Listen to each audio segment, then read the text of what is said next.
Good morning, everybody. Good morning. I am so happy to be here. Thanks for having me. Did you all enjoy the kolache this morning?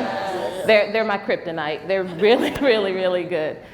So they were made fresh this morning at our Martin Street location. So I am going to keep saying where we're located because I hope to see everybody there at Carol's Kitchen. So I was really stumped when I had to talk about survival. I was like, okay, survival. So I started thinking about, well, maybe I'll talk about the classic Destiny's Child survivor. You all know it, right? I'm a survivor, I'm not gonna give up. Then it hit me. I come from a long lineage of survivors. My ancestors are survivors of the Middle Passage. And my great-great-grandmother is a survivor of slavery. And my great-grandmother is a survivor of the Jim Crow South. And my Nana is a survivor of segregation. And my mom is a survivor of raising me by herself. So there's no way that I couldn't talk about survival without knowing that I come from a long lineage of survivors because I'm a survivor myself. And that helps me in my work that I do with Carol's Kitchen.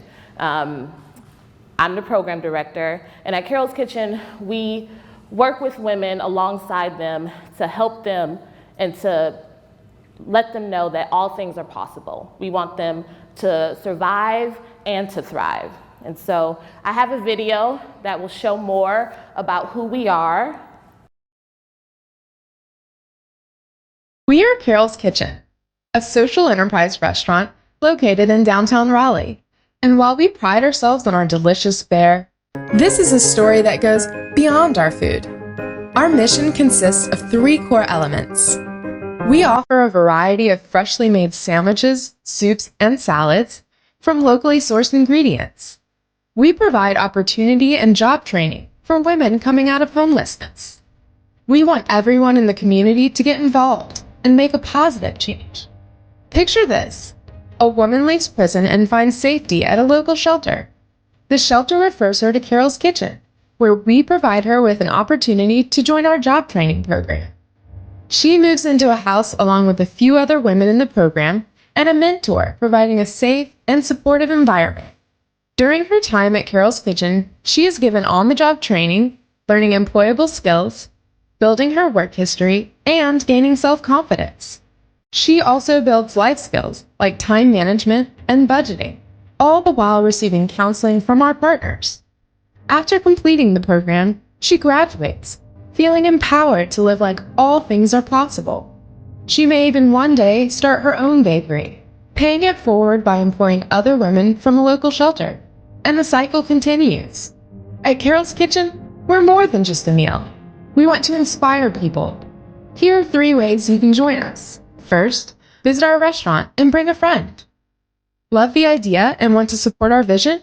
Donate or sponsor a woman by visiting this website. Lastly, we invite you to be a part of inspiring our city as well. Our commitment is job training for women from local shelters. What's yours?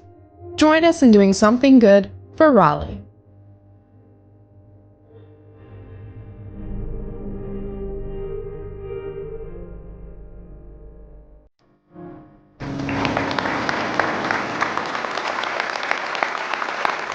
Pretty dope. I get to work at Carol's Kitchen. I get to inspire, and more than that, the women that work at Carol's Kitchen inspire me. So I want to take some time and talk about one of our very own, and her name is Angie. She is a beautiful soul. I had the opportunity to meet Angie in February, and from the first time I met her, I knew that she was special. Her smile will light up a room, and you would never know her story because she is always positive and she always is smiling.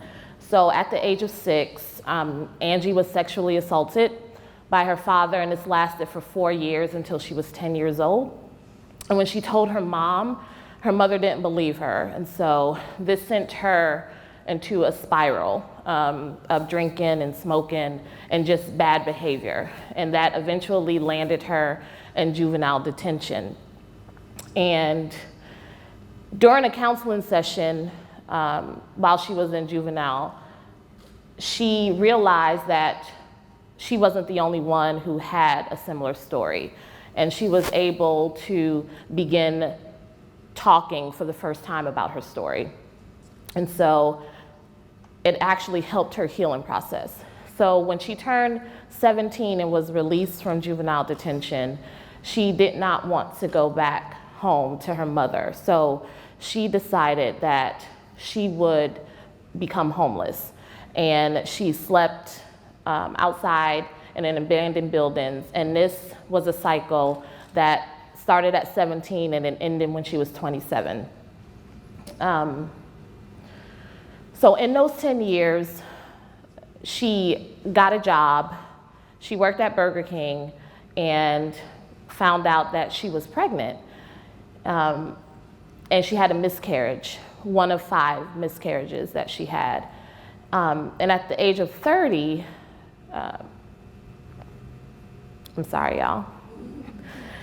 At the age of 30, she went through a bout of cervical cancer, and she survived that as well. So not only did she survive cancer and her entire life story, survive all the miscarriages, but she smiles. When you go in and see her, you would not know that that story is what she has. And so working with Angie and working with all the other women at Carol's Kitchen, they are survivors. They have grit and tenacity that is unprecedented. Just the way that they navigate, the way that they get back up when life hands them the short end of the stick, basically. So I love Angie, and if you go to Carol's Kitchen, you'll hear her. You'll know she's in the house. It's a joy to go to the kitchen, go to the back of the house, and just see how the women interact with each other, how they smile and how they laugh now, because you would never know that this is what they had to deal with. So that's Angie. I love her, and you all will love her too. So go to I'm gonna keep telling you to go to Carol's Kitchen, okay? So go to Carol's Kitchen, and just know that when you come to Carol's Kitchen and you buy breakfast or lunch, you're not only getting amazing food, because that's one thing that we pride ourselves on, but you are helping us to attack and end homelessness for women in Raleigh as well. So working at Carol's Kitchen and being their program director, I have some takeaways that I want to give you all. 1, get up when life knocks you on the butt. It's gonna knock you down. You dust yourself off, you get up, you put one foot in front of the other, and you keep going. Smile. And I learned this from Angie and all of the other women that work at Carol's Kitchen. They smile, and it's not just a fake smile like, hey, it's an actual, they are so joyful and they are so happy. And so that's the other takeaway that I have as well. And my third takeaway, to quote Queen Bey herself, keep running, never give up, because a winner don't quit on themselves. Thank you so much for letting me speak this morning.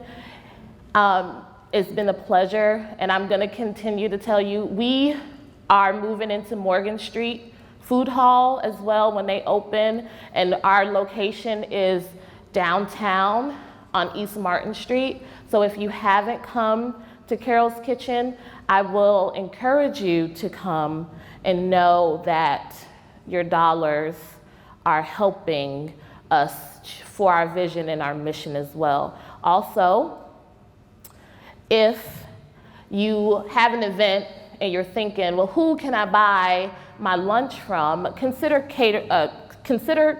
getting catering from Carol's Kitchen, because that's a way for you to support us in our mission as well. And another thing, follow us on Twitter, Instagram, Facebook. This is my shameless plug. Okay, so if you want to pull out your phones and do that now, that would be great. It's a joy working at Carol's Kitchen. I enjoy the work that I do. It's not like work. I get to go in every day knowing that I'm making a difference, and that, so the women are there, they don't know how much that they help me by me helping them. So thank you so much.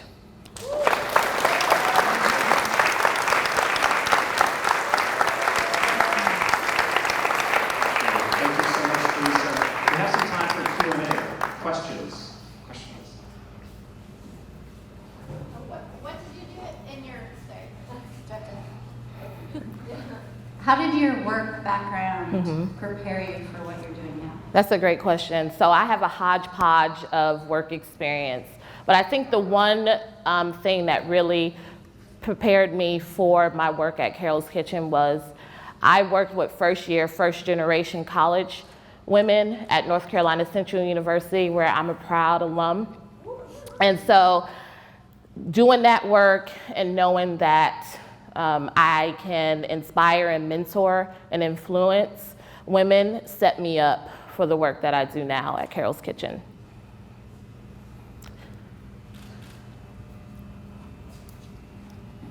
How can we help the wonderful ladies that are working there to find jobs and get opportunities within food that you guys are training them for? That's a great question, and you can definitely connect with me because we need people that can provide job shadowing opportunities for our women. It's a year-long program that we have, and we want to make sure that we launch them very well. So if you all have opportunities, please connect with me. I brought my cards so I can hand them out, and we can start the conversation.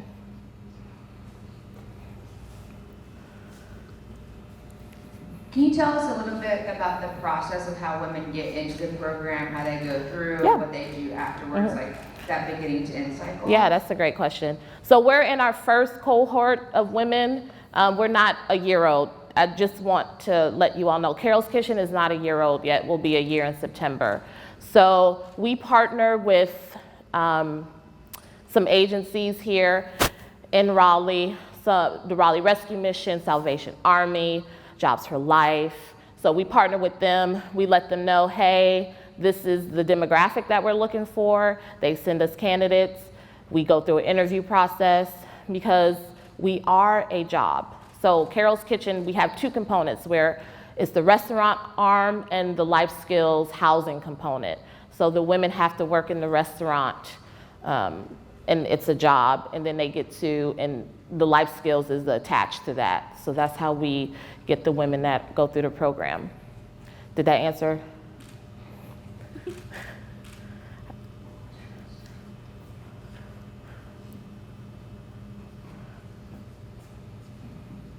Thanks, Theresa. One of the cool things about Carol's Kitchen is it being a community space, and the women coming together, living together in community. Can you talk to us about Carol's Kitchen being a space where it's kind of a collision of cultures and backgrounds, and maybe what you've learned about that, but also what you've seen other people in the community learning and building awareness to the homeless issue? Yeah, so the women who work in Carol's Kitchen come from a multitude of backgrounds. And so them all being, let me back up. We pride ourselves on providing a joyous work environment, which is unheard of in a restaurant setting.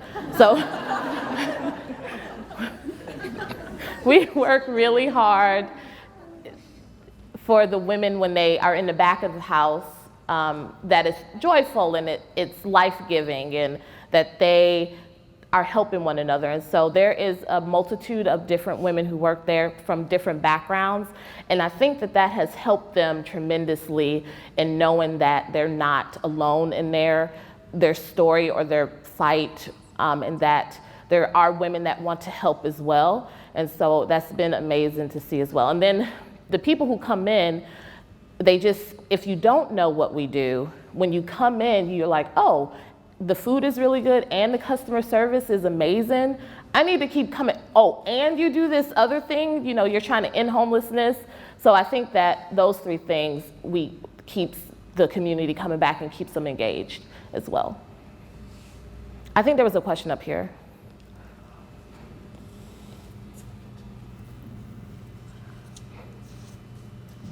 I heard something about a button, so I wanted to make sure.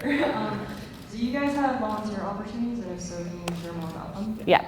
So our volunteer opportunities, there are coming a lot because we have the CK house, as I call it, and there's a lot of opportunities in the house in terms of making it more homey. Miss Vicky, our co-executive director, she laughs at me. She's like, it's not homey enough in the house. And I say, okay, that's not my gifting. My gifting is the mentoring part. So yes, there are volunteer opportunities around the house in the life skills section. If you're interested, I'll give you my card. We can talk more. Yay, thank you. I'll have him come in. I don't need a microphone, maybe. Can everyone hear me? Yes. Okay, awesome. How many women do you have in your program? Yeah, that's a great question. So we are small, and we did it on purpose because we are new. So right now we have 3 women, 1 in the house, 2 that are not living in the house that are in the program. And we do it that way because we want to crawl before we walk, and we want to do what we do very well so that it can be a long-lasting motto and not just something that is 1 year, but a long term. Question over here. Hey, Hi. first time we're here. Ooh, I think I went to coffee. So I work at Centennial Campus at NC State. My job is to put on events and do outreach to make cool stuff happen. And I did an event in the past that was designed to end hunger and homelessness with technology. And I'm just curious, as far as all these creative people in the room, are there projects that you might be working on, or things that you might have in your vision later down the road that maybe we all can help catalyze and make it happen sooner than later? That's a great question. Thank you for that. Yes, there are, and there's a lot. And we have Vicky and Sarah here. We're on the team together, and we would love to sit down with anybody who wants to sit down with us so that we can have that dialogue and begin talking about what it looks like. I don't have them right now. I can't think of one off the top of my head, but I'm pretty sure if we sat down, we can come up with some that are in the pipeline that we're thinking about. We're a small but very mighty team. I want you all to know that. Yes. I think it's one up here as well. This is great. Keep asking lots of questions. I'm also a first timer, so good morning. Good morning. I've devoted a lot of my energy, my life this past few years to advocacy of policy issues. So I'd love to hear about programs which are rebuilding people's lives in a way, empowering them this way. But I'm also wondering, are you connecting any of these people's stories, which are incredibly powerful, to policymakers? If they're not, I'd love to explore partnerships and maybe put some of them in front of some congressional offices and have them share their stories. I work on health, hunger, education, and other issues tied to economic opportunity. I meet with congressional offices regularly, so there's a way I can help you with that. I'd love to. So right now, that's not something that we're doing, but would love to explore. We're just trying to survive this first year and make sure that we continue with Carol's Kitchen. We don't want to be a 1 year and then out the door. So definitely would love to sit down with you and talk more about that. It's just not something that's been on our radar for right now. Okay. I lead a chapter of results in the region, so if we can connect and help in a way, that'd be awesome. So. Thank you so much.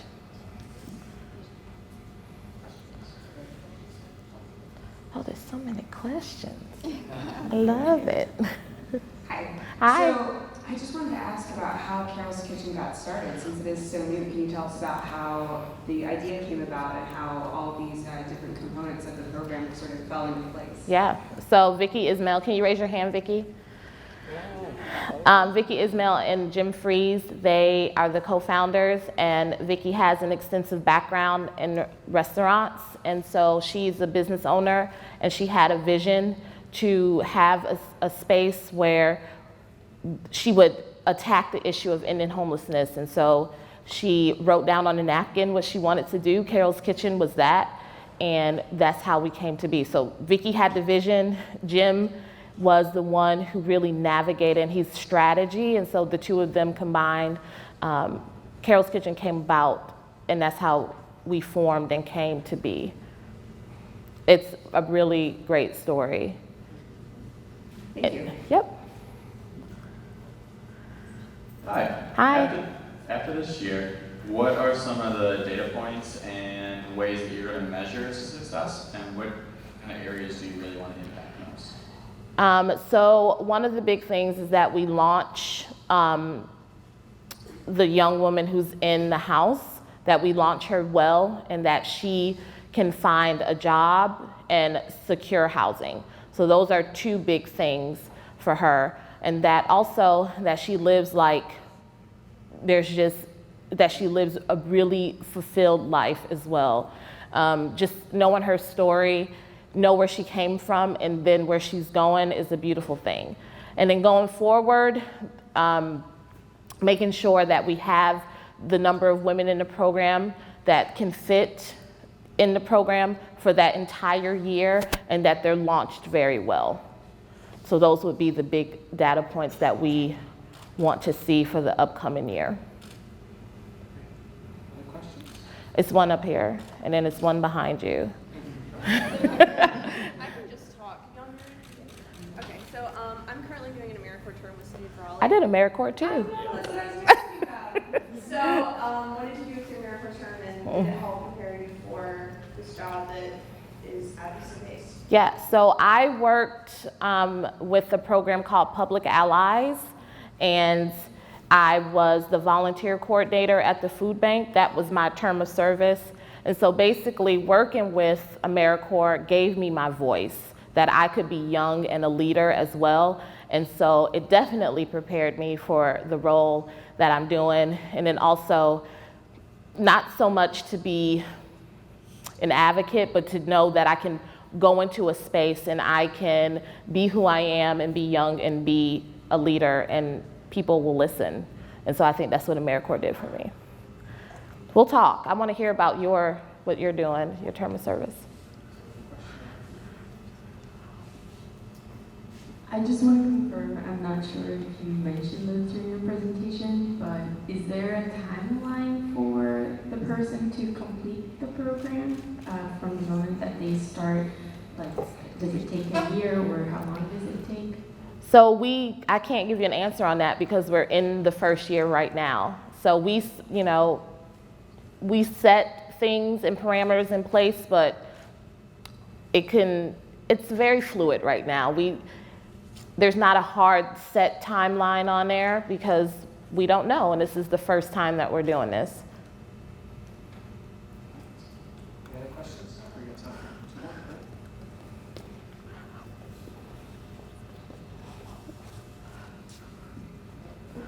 In a room full of creatives, I'm sure being a social entrepreneur is really appealing in ways to bring various different disciplines to bear. That really resonates with me. I'm part of a global nonprofit.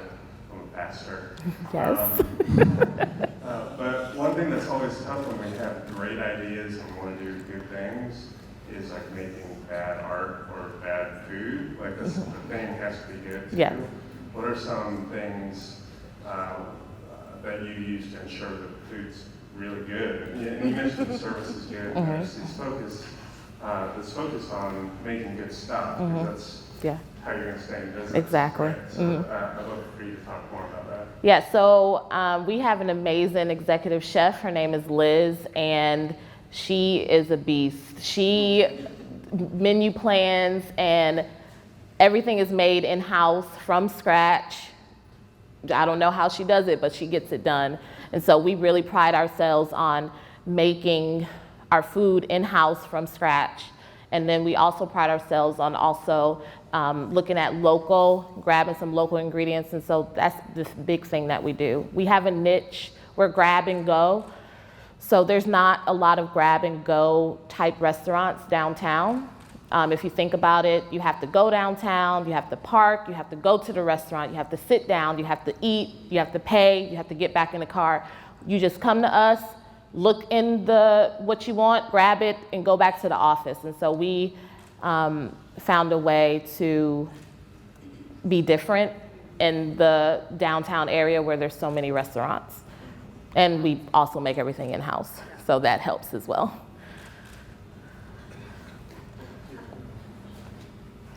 Who's Carol? Great question. So Carol was a family, a Raleigh family. And when we first were going, our first location was at the bottom of our church. I attend Vintage Church, and the space that we had at the bottom, after the research that we were doing, we realized that the Carroll family, during the Spanish influenza, that they set up a shop to nurse people back to health, and they fed people. And so when we were thinking about what we were going to name our space, that name, we were going to use that name because they did good for Raleigh, and that's what we want to do as well. So that's where Carol's Kitchen comes from. That's a tweetable thing. I'm trying to get you all to follow us on the socials. We're very, very crazy. Sarah is here. Sarah, can you raise your hand, please? Sarah does all of our social media. She's amazing. And her and I work closely together. And so we are particular about our social media numbers. So I'm going to keep pubbing. Follow us on Facebook, Instagram, and Twitter.